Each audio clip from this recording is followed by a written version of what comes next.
प्रिय भक्तों, कुछ वीडियो में यह दिखाया गया है कि विष्णु और शंकर जी के बीच युद्ध हुआ था, लेकिन विष्णु और भगवान शंकर जी के बीच युद्ध का कोई नकारात्मक या द्वेषपूर्ण उदाहरण नहीं है।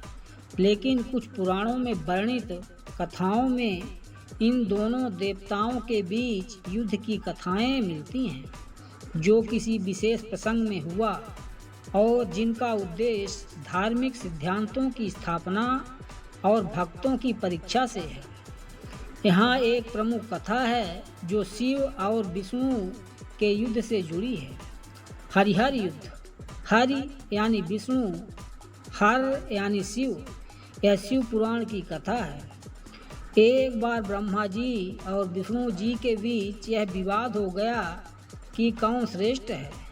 दोनों देवता अपने अपने सामर्थ्य का वर्णन करने लगे। तभी एक अग्नि का स्तंभ प्रकट हुआ, जिसका न आदि था न अंत। वह स्तंभ भगवान शिव का रूप था।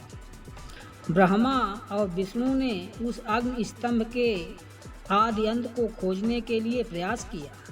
विष्णु जी वराह रूप में पाताल की ओर गए और ब्रह्मा जी हंस रूप में ऊपर की ओर गए। विष्णु जी ने सत्य स्वीकार किया कि वह अंत नहीं खोज सके, पर ब्रह्मा जी ने झूठ बोल दिया कि उन्होंने आदि देख लिया है। इससे शिव जी प्रकट हुए और क्रोधित होकर ब्रह्मा जी को श्राप दिया कि उनकी पूजा पृथ्वी पर नहीं होगी। इस प्रसंग में युद्ध का उल्लेख नहीं है, लेकिन यह दर्शाता है कि जब भी भ्रम का अहंकार उत्पन्न होता है तो शिव और विष्णु के बीच कोई दिव्य लीला घटती है। भृगु मुनि की परीक्षा और विष्णु का पराक्रम। यह विष्णु पुराण की कथा है।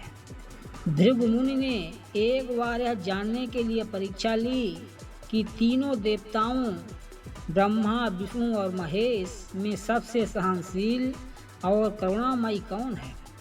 जब वे विष्णु जी के पास गए तो उन्होंने विष्णु की छाती पर लात मारी, लेकिन विष्णु जी ने क्रोध न करके उल्टा उनका पैर पकड़कर पूछा, ईश्वर, कहीं आपको चोट तो नहीं लगी। इससे भृगु मुनि को विष्णु की महानता का ज्ञान हुआ। यह कथा युद्ध की नहीं बल्कि परीक्षा की है। अंधकासुर वध। यह विष्णु का सहयोग था।